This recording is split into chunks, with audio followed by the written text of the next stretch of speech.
It's the second to last Saturday of the 2024 college football regular season.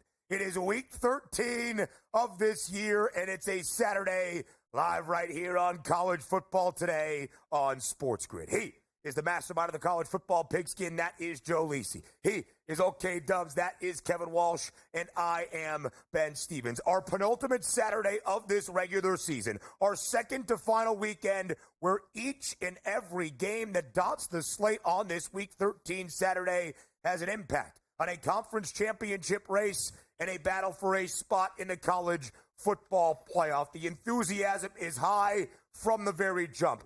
Huge games right away at noon Eastern time, including a top 5 tilt in Columbus, Ohio. Indiana step-up spot against number 2 Ohio State. Lisi guy, a slate so good on this second to final Saturday of the regular season. A wise man once told me this is what it's all about. This is what it's all about. We're going to separate the contenders from the pretenders, right? We'll see what plays out in Columbus in about 3 hours. Top 5 matchup. Indiana looking to be undefeated, haven't defeated Ohio State in 28 straight games. Last victory, Kev, came back in 1988, so we'll see if they could step up. But there's more key battles across multiple conferences. Big 12, you got Colorado and Kansas, and how about that game a little bit later tonight in Yankee Stadium? Top-ranked Notre Dame, undefeated Army, baby. I cannot wait to see how these games play out. Again, there's so much there, and I think you mentioned the 2 unbeaten teams today who are double-digit dogs in Indiana and Army, and that's what college football is all about.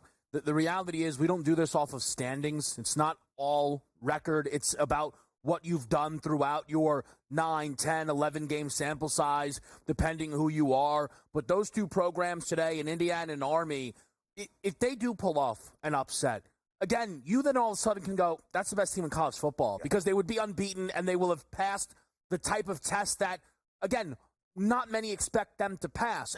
Covering for either program, well, specifically Indiana, would be seen as a incredible victory there. But what an outright win would do, I mean, it's hard to overstate, really, Ben, what's on the line for those programs today. It is quality win season. It is what have you done for me lately season. It is resume season, because on this Tuesday, it was our 3rd week of the college football playoff top 25 and an unveiling of those rankings. And that's where we will begin on this week 13 Saturday on College Football Today, to set the stage around the nation of what you can expect entering this Saturday, and of course what it means for the chase for a college football playoff. Kev, as we look at the top 10, the top 5 remains completely unchanged, not just the number of schools, but they didn't move a spot up or down one way or the other in the top 10. The biggest movers from week number 12 into week number 13. Ole Miss and Georgia back inside the top 10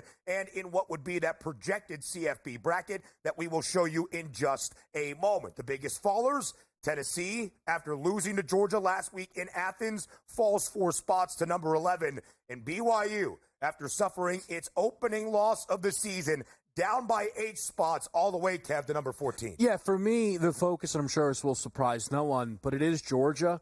And it is, again, an atrocious job by the committee, who at this moment, they go, hey, can we get some head-to-heads to make this a little bit easier on us? I can't do all this thinking.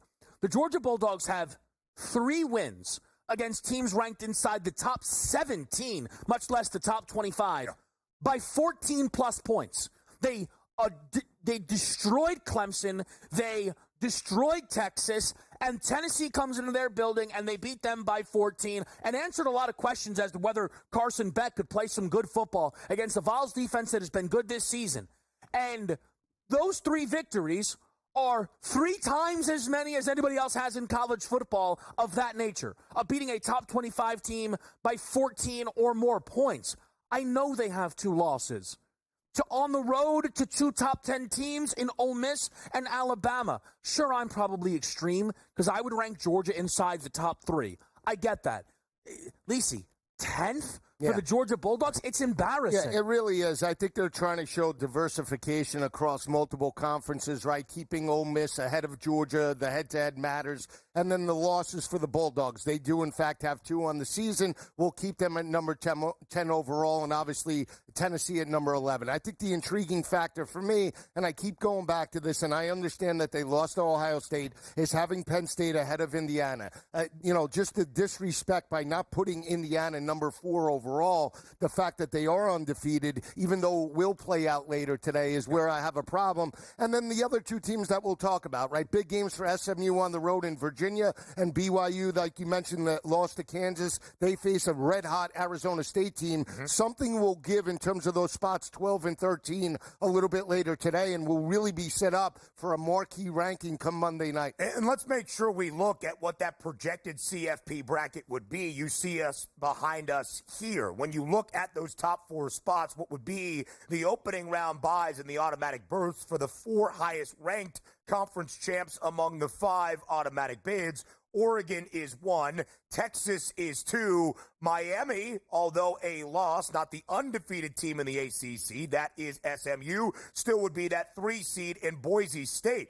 Courtesy of BYU falling all the way to 14th in the country, would earn that 4th and final opening round bye. Those are the buys. The on-campus games would be in northern areas. Ohio State, the at-large team, the highest ranked at 5th overall. Then we would see Penn State in a matchup taking on Alabama, Indiana, and Ole Miss, and finally Notre Dame, against Alabama. Penn State would be hosting Georgia. And Lisi, a lot of people are using what we do, point spreads, to say what those games would be, who would be the favorite in a potential college football playoff showdown.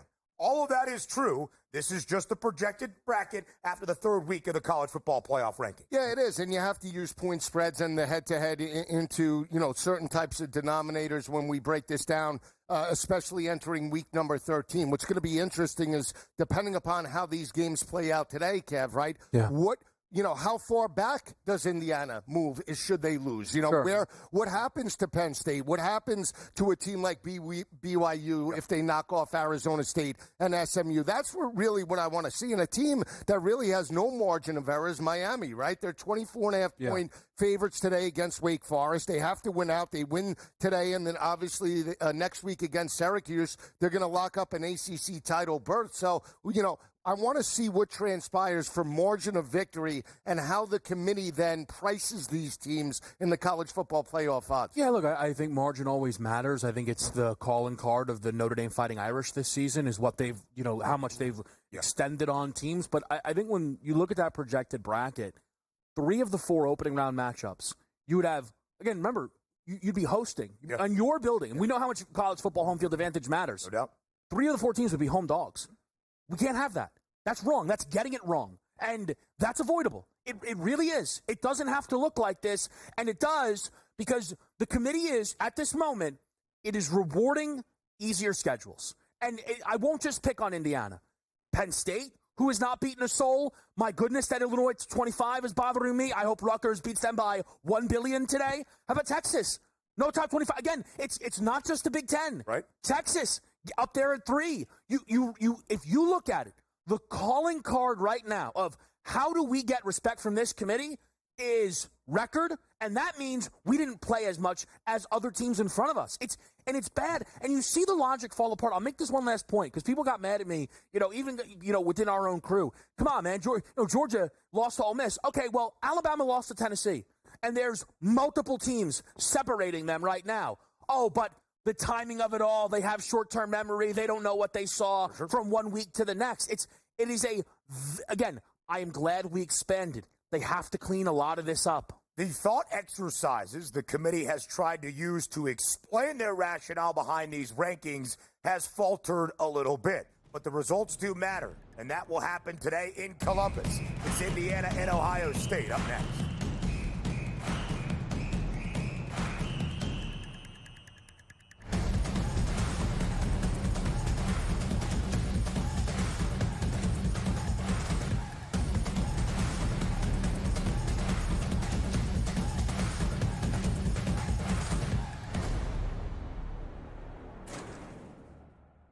Chris Cyborg, 39 years of age.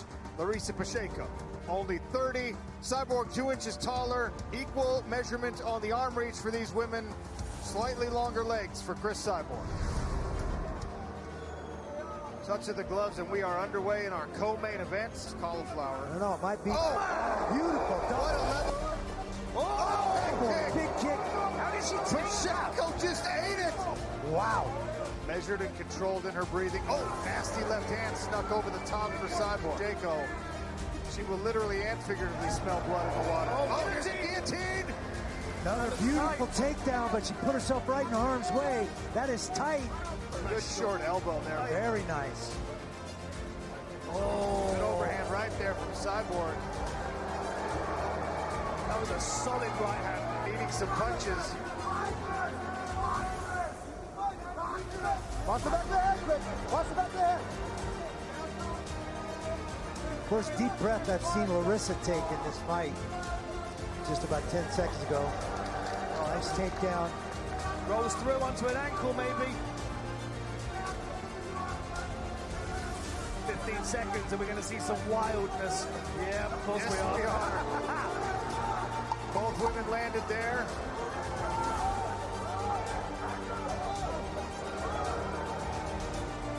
They'll swing away to the final bell here. 9-46, I'll have it for the winner by unanimous decision. And now the PFL Superfights Women's Featherweight World Champion, Chris Cyborg. The legend adds to her legacy. Chris Cyborg.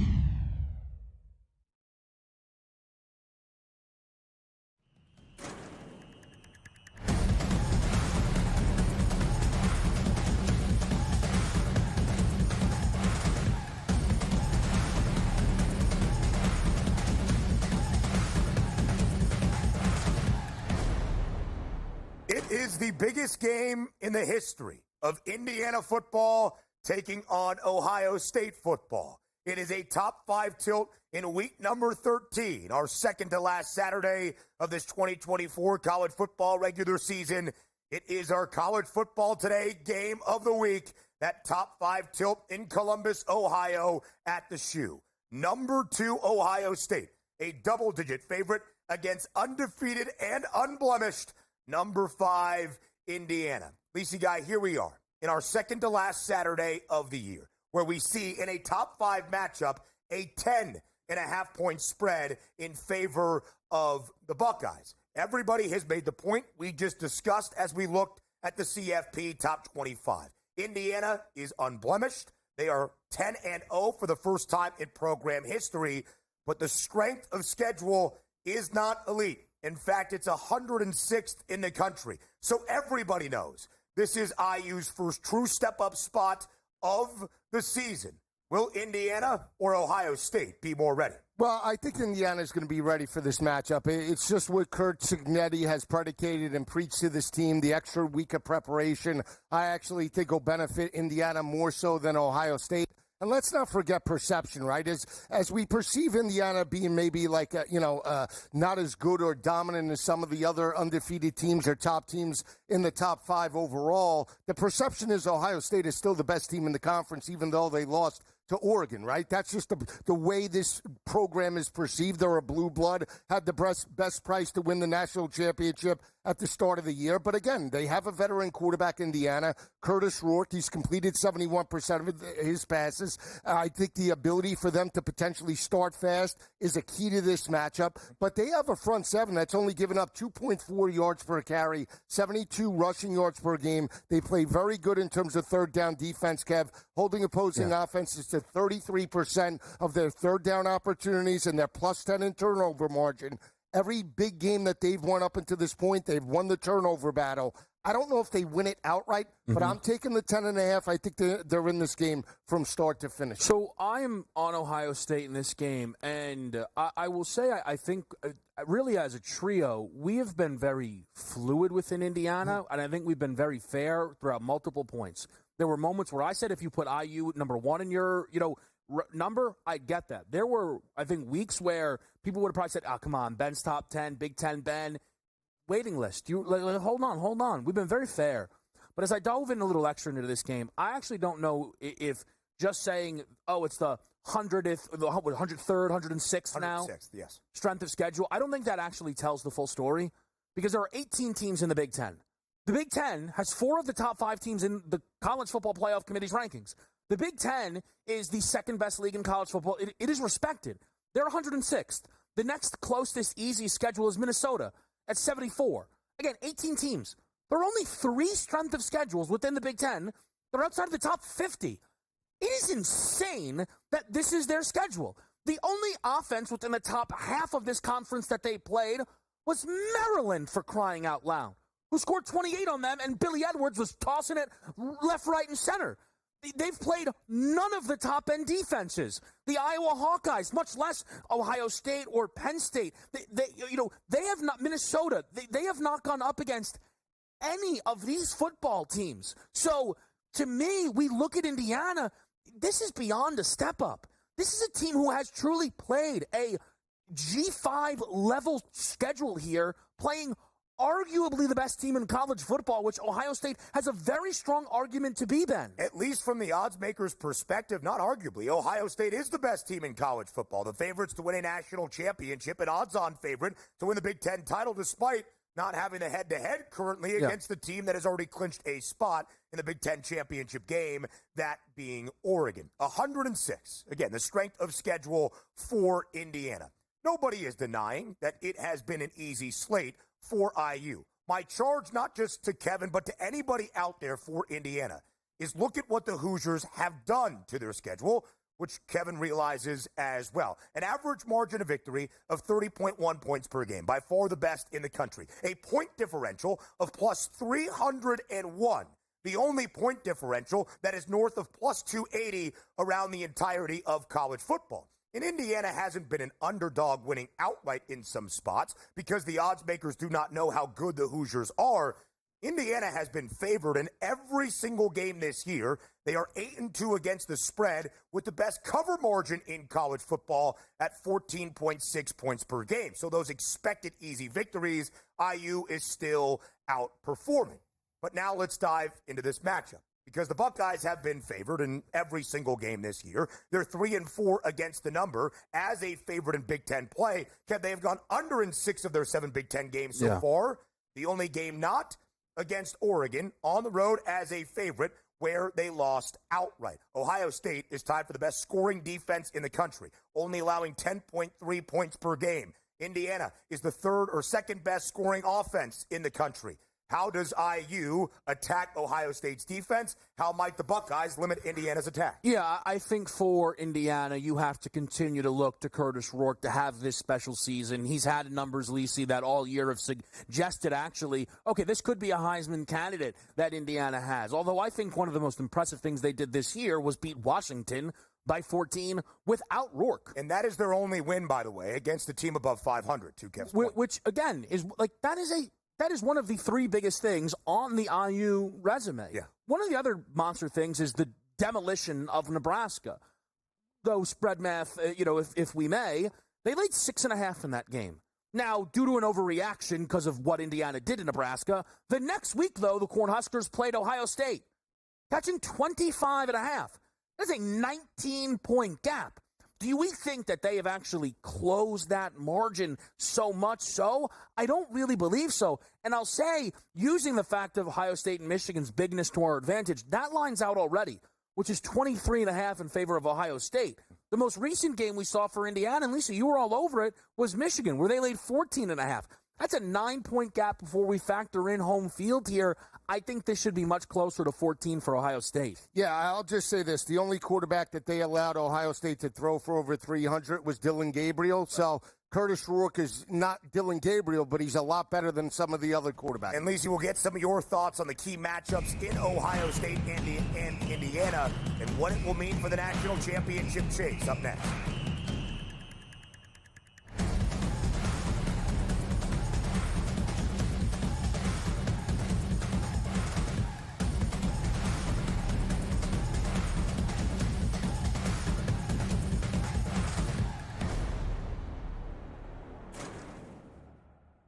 Chris Cyborg, 39 years of age. Larissa Pacheco, only 30. Cyborg 2 inches taller. Equal measurement on the arm reach for these women. Slightly longer legs for Chris Cyborg. Touch of the gloves, and we are underway in our co-main event. Cauliflower. No, it might be beautiful. What a level. Big kick. How did she Pacheco just ate it. Wow. Measured and controlled in her breathing. Oh, nasty left hand snuck over the top for Cyborg. Pacheco, she will literally and figuratively smell blood in the water. Oh, there's a guillotine. Another beautiful takedown, but she put herself right in harm's way. That is tight. Good short elbow there. Very nice. Oh, an overhand right there from Cyborg. That was a solid right hand, needing some punches. Watch the back of the head, Chris. Watch the back of the head. First deep breath I've seen Larissa take in this fight. Just about 10 seconds ago. Oh, nice takedown. Rolls through onto an ankle, maybe. 15 seconds, and we're going to see some wildness. Yeah, of course Yes, we are. Both women landed there.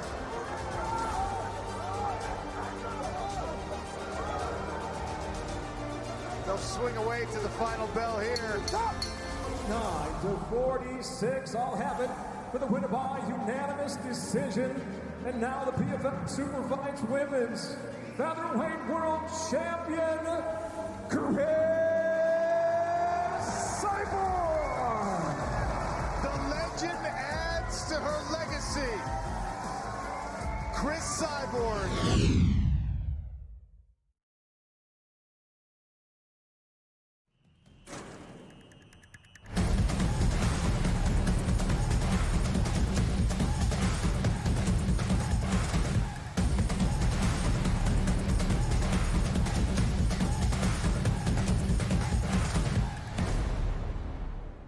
Our college football today game of the week, that top 5 tilt in Columbus, Ohio at the shoe between second-ranked Ohio State and number 5 Indiana. Lisi, guy, you mentioned it, that you are going to take the 10.5 points with the Hoosiers in their first game booked as an underdog this season.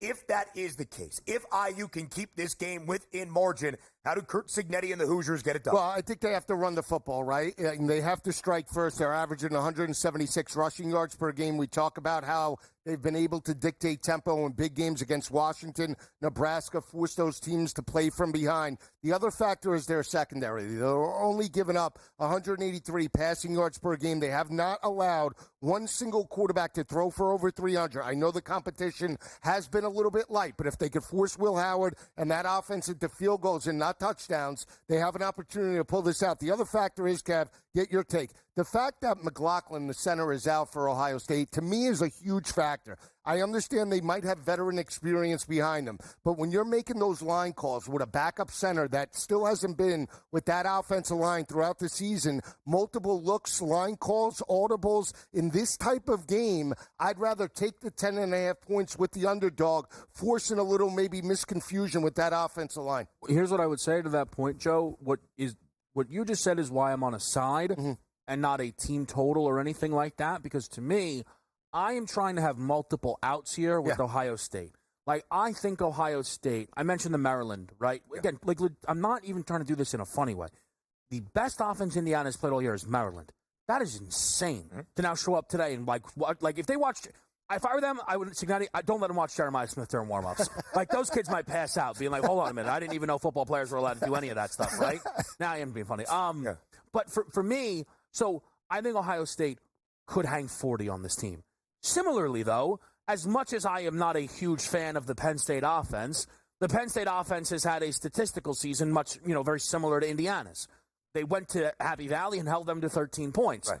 If they do that today, they should be able to cover. They won't need 40 points to cover that type of number. So that is why today I am on Ohio State minus the points, because I think they can do it in a number of ways today. Yes, absolutely. And when you look at the Buckeyes, they are again tied for the best scoring defense in the country, only allowing 10.3 points per game. They are the best red zone defense in the country. Indiana, best red zone offense in college football. that will be a key matchup. We'll have plenty more on the quarterbacks. Will Howard for the Bucks and Curtis Rourke for the Hoosiers a little bit later on in the show. Because right now, this game is not just about Indiana legitimizing what they have done this year, but also, Kev, the Buckeyes proving their worth in college football. Ohio State enters this second to last Saturday as the odds-on favorite to win a Big Ten championship, despite the fact they have lost to the Oregon Ducks, and Oregon is the first team to clinch a spot in the Big Ten championship game. Ohio State not just the favorite to win the Big Ten, but the entirety of the college football playoff and that national championship favorite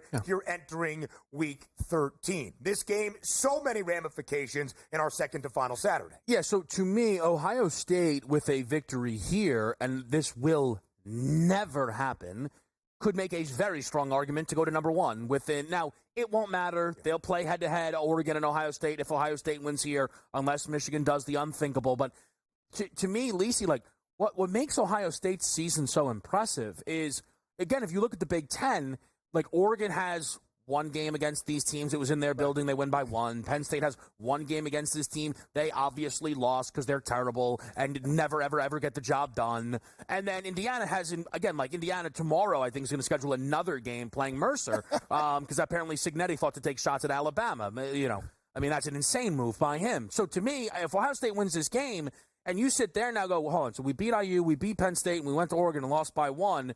Yeah, that resume starts to stack up where I understand why they're favorites to win the national championship. No, absolutely. And again, we talk about people thought that they should have won that game even though Will Howard slides short and the game ends out. They were in field goal range, the controversial call at the end. You know, and if the last four games in Indiana, Ohio State and Indiana, have been decided by a total of 29 points per game. They won by 20 last year. So if they cover that margin today, it's going to be like, wow, we dominated the best team that, next to us, and we should be right there. I'm curious to see the other side. If they, in fact, lose, what happens to them?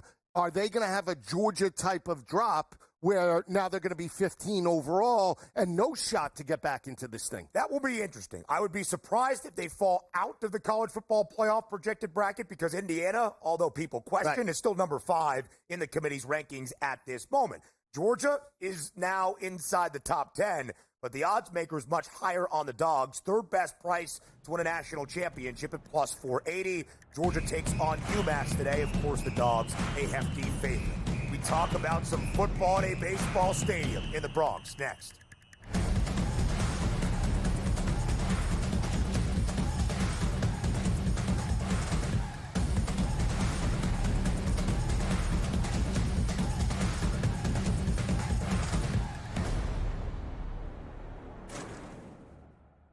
Chris Cyborg, 39 years of age. Larissa Pacheco, only 30. Cyborg 2 inches taller. Equal measurement on the arm reach for these women. Slightly longer legs for Chris Cyborg. Touch of the gloves, and we are underway in our co-main event. Cauliflower. No, it might be. Beautiful. What a level. Big kick. How did she take Pacheco just ate it. Wow. Measured and controlled in her breathing. Oh, nasty left hand snuck over the top for Cyborg. Pacheco. She will literally and figuratively smell blood in the water. Oh, there's a guillotine. Another beautiful takedown, but she put herself right in harm's way. That is tight. Good short elbow there. Very nice. Oh, an overhand right there from Cyborg. That was a solid right hand, needing some punches. Watch the back of the head, Chris. Watch the back of the head. First deep breath I've seen Larissa take in this fight. Just about 10 seconds ago. Oh, nice takedown. Rolls through onto an ankle, maybe. 15 seconds, and we're going to see some wildness. Yeah, of course Yes, we are. Both women landed there.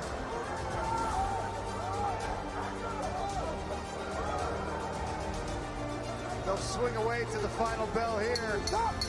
9-46, I'll have it for the winner by unanimous decision. And now the PFL Superfights Women's Featherweight World Champion, Chris Cyborg. The legend adds to her legacy. Chris Cyborg.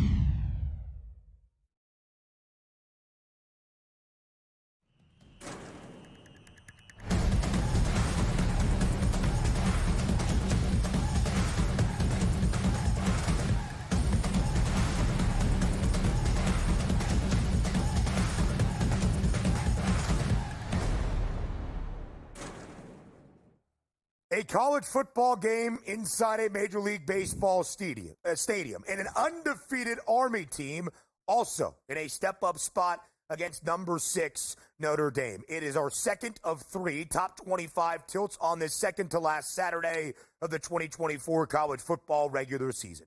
14.5-point spread, Kev, in favor of number 6 Notre Dame against number 19 Army. This game inside a Yankee Stadium under the lights tonight up in the Bronx. Army undefeated, 9-0 for the first time since 1996. Outside of a bad game against Northern Illinois and a non-cover against another MAC team in Miami of Ohio, Notre Dame has been pretty darn elite. They are 7-0-1 against the spread in games against non-MAC foes this year, and you see it in the spread, more than 2 touchdowns in favor of the Irish. I think it's a tricky number today because we look at Navy and their perception going into the game against Notre Dame, that number 14.5. It felt fair. It felt fine. Now, Navy started to turn the football over a ton. It allowed Notre Dame to extend. And, you know, when you're a service academy, it's hard to have that type of comeback. I think what's interesting is at the moment now, if I were to tell you Army and Navy were to play tomorrow, what does that line look like? That game's not picked, right? But Army hasn't really had a game where their card could be pulled as Navy did, right? Army has not ran up against Tulane or Memphis, which is why their schedule is been, you know, so atrocious, or strength of schedule is so atrocious here. And I think what you have on the board for Notre Dame today is what's so funny the way it played up, like a game that just a few weeks ago I thought would be important to stack a big win. It doesn't even matter. Win by a field goal. Right. And it's, great. We're going to, see you at South Bend. Yeah. We'll be hosting a playoff game. Got one more on our way. To me, Lisi, the fascinating thing is Army. If they pull off this upset, listen, again, I don't know if this committee will do it. I don't trust them very much.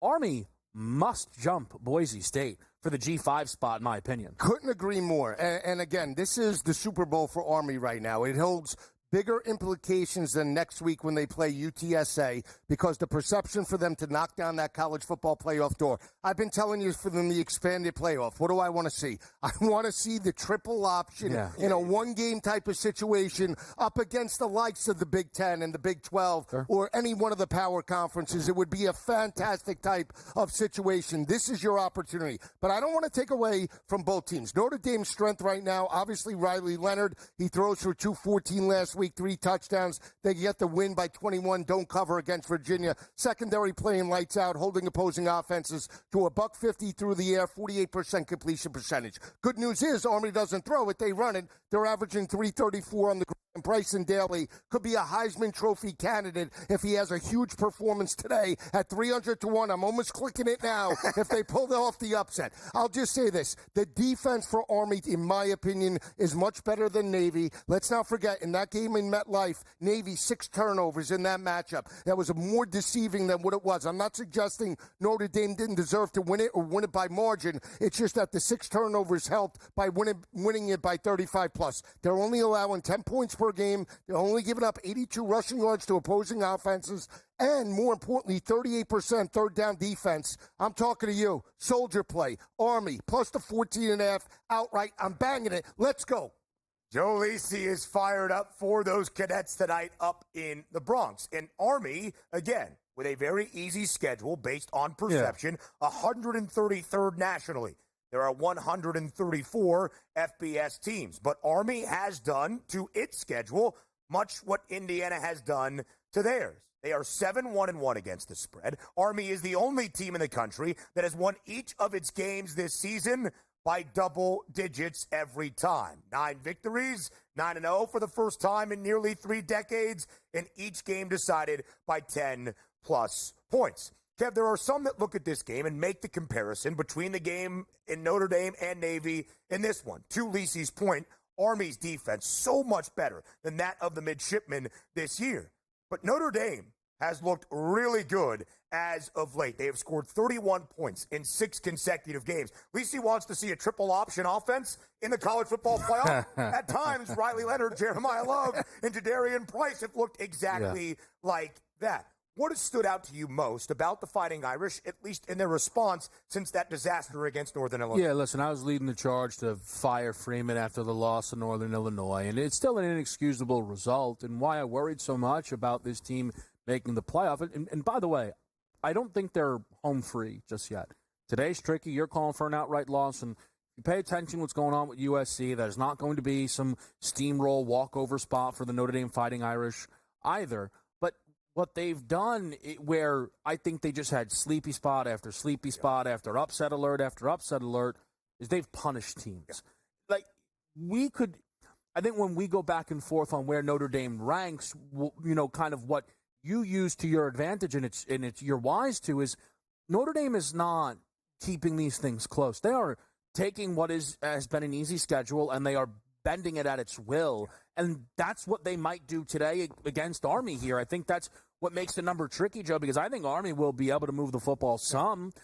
I don't know if they'll get any stops against Notre Dame because the Irish, you just sometimes pick your head up, man, at these Irish games on Peacock, and you go, hold on a minute, so we flip over to Brooklyn 9-9. This thing's over. They already got 28 on the board now. What's happening here? I will say this. My favorite bet in this game is Bryson Daly over 88.5. I mean, looks like a misprint to me, quite frankly.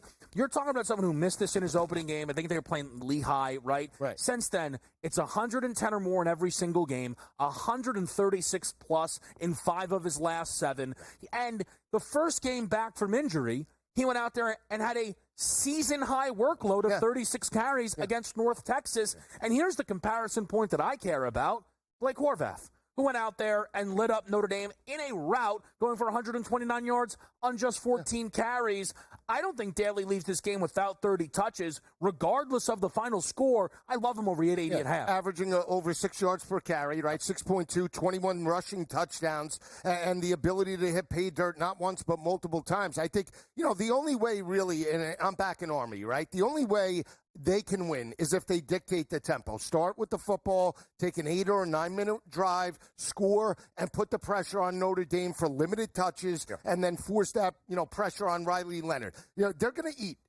Notre Dame will get yards. It's just limited possessions. If we score first, Notre Dame has to play catch up, right? They make a mistake, then all of a sudden we're in it. So, it wouldn't shock me again if Notre Dame wins at 40-20. They're the much better team, but that's why I play in the triple option in terms of a playoff type of situation, and that's what we have now in a neutral field. The cadets travel, and we know it's a pro Notre Dame field in New York. All eyes are on the product. This is a fantastic atmosphere. Can't wait to see how it plays out. Fighting Irish have won 15 consecutive games against the Black Knights. The last win for Army way back in 1958. This is only their third meeting since 2010. That game, by the way, back in 2010, also inside Yankee Stadium. I mentioned Ohio State is tied for the best scoring defense in the country. Alongside who? That is Army. 10.3 points per game allowed by the Cadets. Joe, I would imagine if you think Army keeps this game within 2 touchdowns, they do limit this Notre Dame offense, though, that has scored 31 or more in 6 straight games. Has to be an under. I mean, if Army's going to win and cover this game, has to be an under. I think we get into the 40s like we did with the Navy game,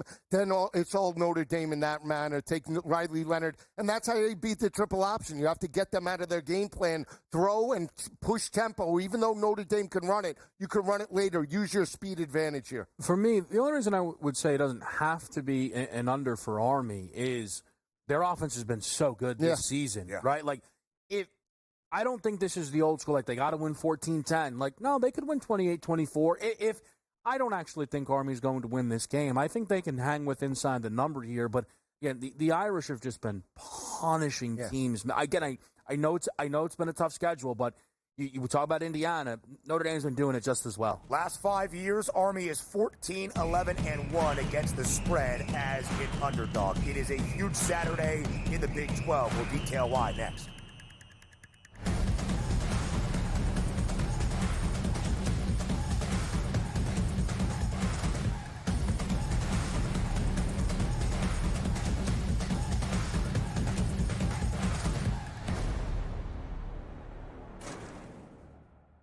Chris Cyborg, 39 years of age.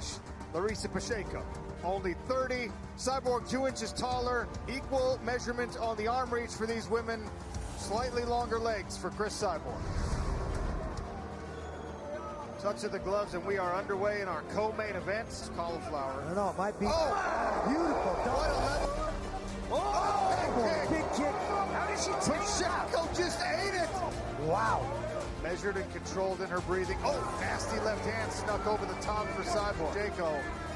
She will literally and figuratively smell blood in the water. Oh, here's a guillotine. Another beautiful takedown, but she put herself right in harm's way. That is tight. Good short elbow there. Very nice. An overhand right there from Cyborg. That was a solid right hand. Some punches.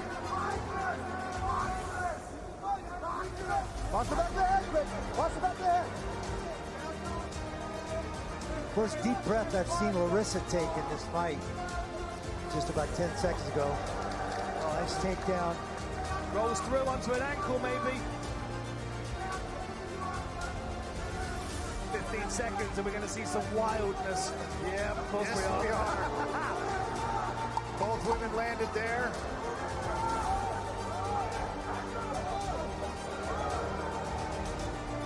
They'll swing away to the final bell here. 9-46, I'll have it for the winner by unanimous decision. And now the PFL Super Fights Women's Featherweight World Champion, Chris Cyborg. The legend adds to her legacy. Chris Cyborg.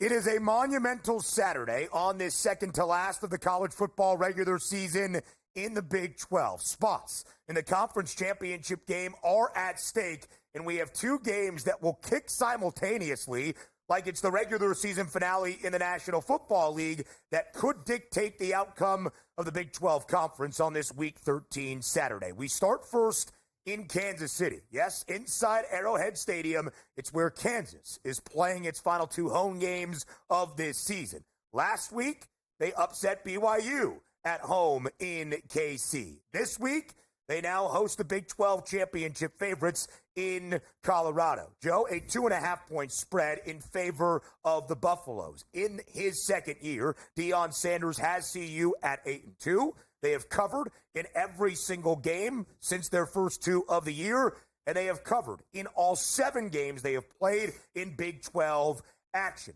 Colorado enters this game as the Big 12 championship favorites and a slight road favorite in Arrowhead. Where do you start your breakdown? Well, Colorado's playing as hot as anybody. They've won 4 straight by an average margin of victory of 19.2 points per game, get the home win and cover over Utah. Forced turnovers, it's Shador, it's Travis Hunter, but more importantly, it's been that secondary and front seven. I mean, the secondary over the past 3 weeks, guys, has held opposing quarterbacks under 60% completion percentage. More importantly, they're shutting down the run. That was a weakness last year, and I think they're going to be in this matchup. Again, they are the favorite. We saw 2.5s go to 3.5s midweek. We're back down to 2.5 because Kansas has won back-to-back games over Iowa State and BYU. Jalen Daniels and Devin Neal playing better in the rushing attack.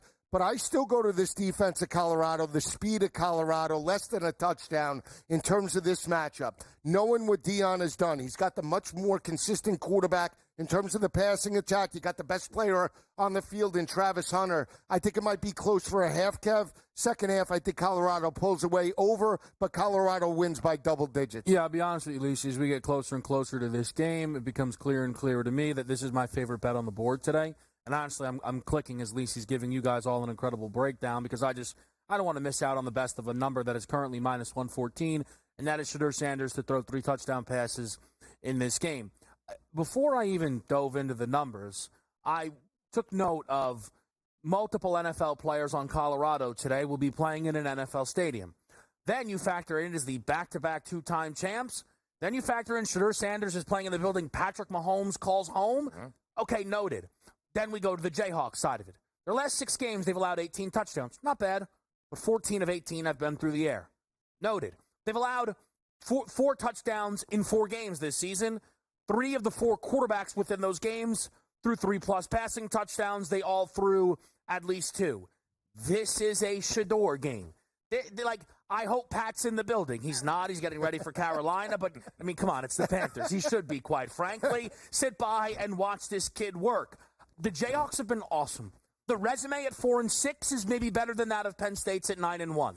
They beat BYU. They beat Iowa State. Right. The 6-point loss to Illinois. The 4-point loss to Arizona State. The 2-point loss to K-State. Like, Kansas might be a top 25 team in college football. They had a tough time winning games, and now they've started to figure it out. I think this is a tough spot for CU. Again, incredibly, this might be their best win of the season if they get the job done. Whether they do or not, I feel very confident throughout the process. Shedeur Sanders will throw 3 passing touchdowns. And again, that 4-6 record that you see on your screen for the Jayhawks is slightly misleading, and I discredited Kansas 2 weeks ago. They upset Iowa State in Arrowhead. Last week, they went to primetime Provo and handed BYU its first loss of the season. Kansas is one of 9 teams around the country that holds multiple victories against a program currently ranked in the CFB top 25. Half of their 4 wins are against teams that are currently ranked. And their average margin of defeat this year is just 5 points per game. They have covered in 4 straight. They have won 3 of their last 4. This Jayhawks team in the last month, very different than the one that we saw to start this year. And what has always compelled me about Kansas, Kev, one of 6 teams around the country converting 50% or more of their third down tries. They're the second best red zone offense in the country. 34 red zone attempts, 33 scores, 27 red zone touchdowns. But let's also then compliment where I was very off on Colorado's evaluation this year and what we saw the first couple of weeks against North Dakota State and Nebraska, the only 2 non-covers for the Buffaloes this season. The defense has been tremendous in Big 12 play. Again, CU has covered in all 7 Big 12 games. Colorado is one of 13 FBS programs nationally to have more than 30 sacks recorded this year, make it 32. They are allowing just 3.6 yards per carry. And last week, against the Utah team that has built its offense on the ground, with Isaac Wilson back as the starting quarterback, and nobody knew who was going to be under center, we expected the Utes to run. They did 30 times for only 31 total yards. Colorado is a legitimate Big 12 title favorite, not just because of Shedeur or Travis Hunter, but because of that defense coordinated by Robert Livingston. Which is remarkable. It's not supposed to be this way. It's really not. Like, we're every game, like, Lisi, we're supposed to be like, hey, listen, total 74.5. You think Shedeur can do it all by himself? Like, this is a balanced football team here. It's incredible to see what they've been able to do. I think one of the fascinating things, though, is if they do lose this game, and we've all been betting college football long enough to know that this number says they are on massive upset alert. What does it do to Travis Hunter's Heisman number? Because he's still a pretty strong favorite. Yeah, I think he definitely still is the front runner, assuming that he produces. Again, you know, you're talking about a dual threat type of player that just has been dominant. He'll be a 1,000-yard receiver. We'll see how it plays out. I still think he'll be there, depending upon how Cam Ward and the others play today. It's just a testament to what Deion has done. Year number 1, they had better talent to achieve a 4-win season. Now he's developed that talent. They've cultivated it. They've progressed from last year. They've doubled the win total already, challenging for a Big 12 championship and maybe just a college football playoff berth. He's a fantastic coach on top of being a great recruiter and motivator. Travis Hunter, minus 400 to win this year's Heisman Trophy, is the FT odds-on favorite. Julian Lewis, by the way, the number 2 quarterback recruit of next year's class, committed to Colorado this week. The prime era continues. Now to Tempe, Arizona, next.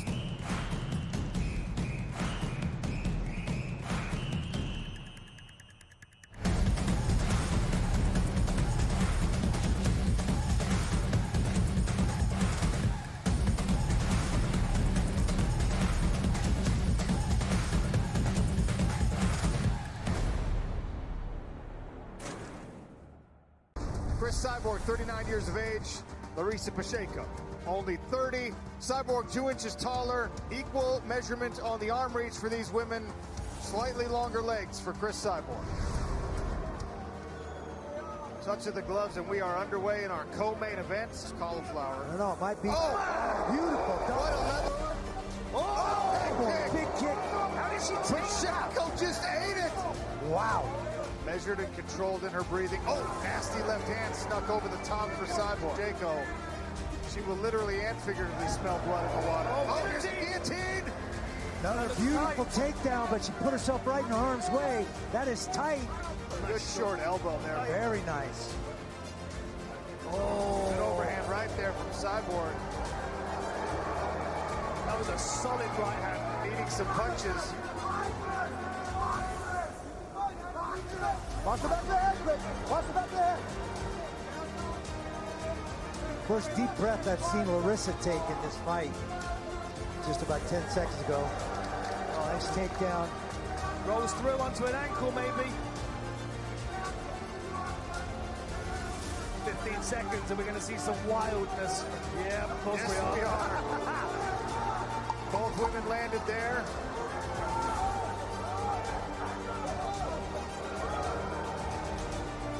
They'll swing away to the final bell here. 9-46, I'll have it for the winner by unanimous decision. And now the PFL Super Fights Women's Featherweight World Champion, Chris Cyborg. The legend adds to her legacy. Chris Cyborg.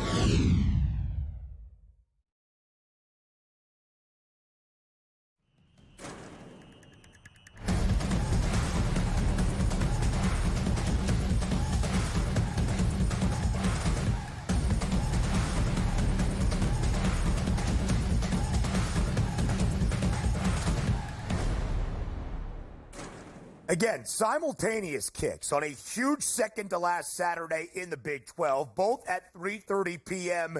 Eastern Time. As we shared the first one in Arrowhead, it is Kansas against Colorado. CU is the second highest-ranked Big 12 team, but the conference title favorites, the highest Big 12-ranked team, that's still number 14 BYU. But now another Big 12 team in the CFP top 25, that's Arizona State, courtesy of an upset win outright on the road last week in Manhattan, Kansas, against K-State. So now we go to Tempe, Arizona, for our third top 25 tilt of this Week 13 Saturday. And the Sun Devils, Joe, at 8-2 straight up this season.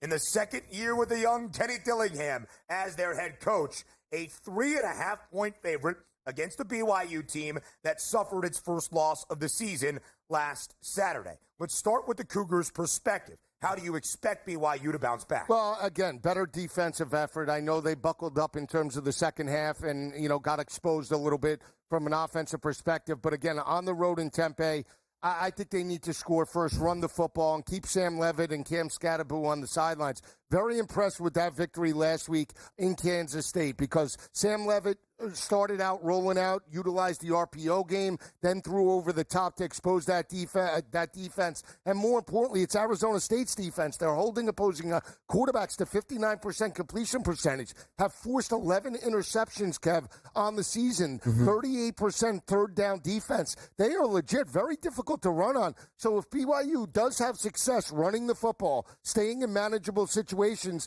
I think they'll be in, position to pull this out, but I don't see it. I think the more complete team with the more aggressive coaches, Kenny Dillingham, give me Arizona State by 7 or more. So I am on LJ Martin in this game, one of my favorite bets on our slate today. One of the things, you always have to do this is try and sift through some of the games where you were playing fake teams or even some early season numbers. Because I was looking through the recent games, and Arizona State's run defense looks pretty bad. Yeah. But big picture, it looks all right. Well, that's because the first two games of the year against Wyoming and Texas State, they allowed 64 rushing yards against 59 rushing attempts, which is Georgia level, right? Let's get those out of here. The remaining sample size is a team that allows 145 yards per game on 4.5 yards per carry. If you look at the most recent games that they've played against Big 12 running backs, removing Fire Gundy, Ollie Gordon, it's 11 of 25 game. The average is 113.2 yards per game on 5.5 yards per carry. The LJ Martin number today, 61 plus. cleared it in 4 straight. I think Arizona State could win. I'm torn on the side. Yeah.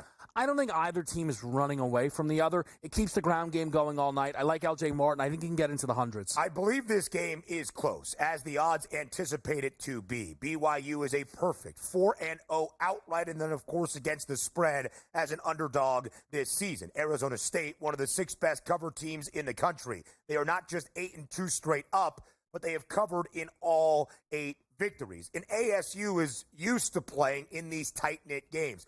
Last week, the upset win against K-State was a 7.5-point spread. The Sun Devils won outright. It was the largest spread ASU has seen this year. All 10 games, 7.5 points or fewer in that spread component. Arizona State has also gone over in 4 of its last 5, at least 53 combined points in its last 5 games in its entirety. And Joe, the total, 49.5. We have some really elite offensive playmakers in this matchup. You mentioned the guys for Arizona State, and I do want to highlight Cam Scatterbo, a guy that does it both on the ground and as a receiver for the Sun Devils. 6 consecutive games with at least 100 scrimmage yards, 175 scrimmage yards in 4 of the 6. 2 games this year against Mississippi State and Oklahoma State with at least 274 scrimmage yards. If you expect Arizona State to win big today against a BYU defense that ranks tops in the Big 12 in terms of total defense, how involved is Scatterbo? Oh, a ton. I mean, he's got to have between 25 to 35 touches, and that's not just running the football. We saw him abuse Oklahoma State in the screen game, did have a big touchdown reception. He's a big back. You get him out in space, get those blockers in front of him. He can go take it to the house. Yards after contact are phenomenal. So that's what I expect. Arizona State averaging 190 rushing yards per game. They're throwing it for 208. I was just looking at this total. I was going to pose the question to you. 49.5 seems high to me. I think we can go through it later today. Yeah, I'm not sure on the total. I just will add quickly, and I know we're about to get into Ben's top 10. I'm curious to see if BYU sits on the waiting list after the 1 loss. They do. And we'll talk about this because it's a big Big 12 battle. BYU second best price, Arizona State third best to win the conference crown. Hour 2 next.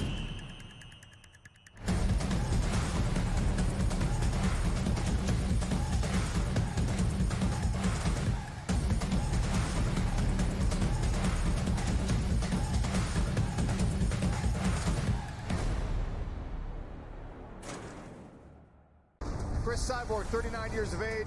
Larissa Pacheco, only 30. Cyborg 2 inches taller. Equal measurement on the arm reach for these women. Slightly longer legs for Chris Cyborg.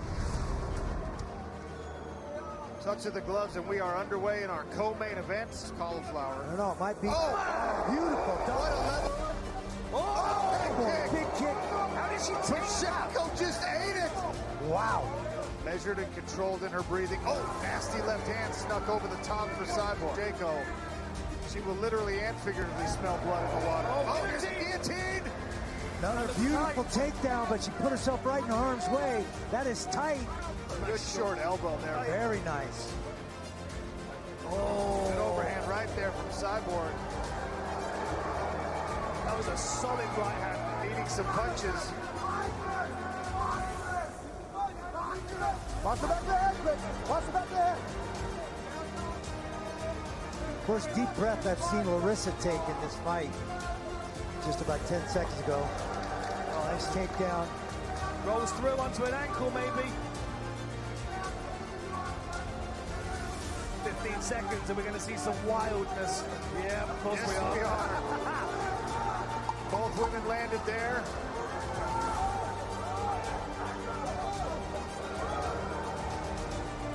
They'll swing away to the final bell here.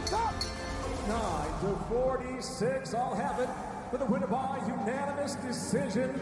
And now the PFL Superfights Women's Featherweight World Champion.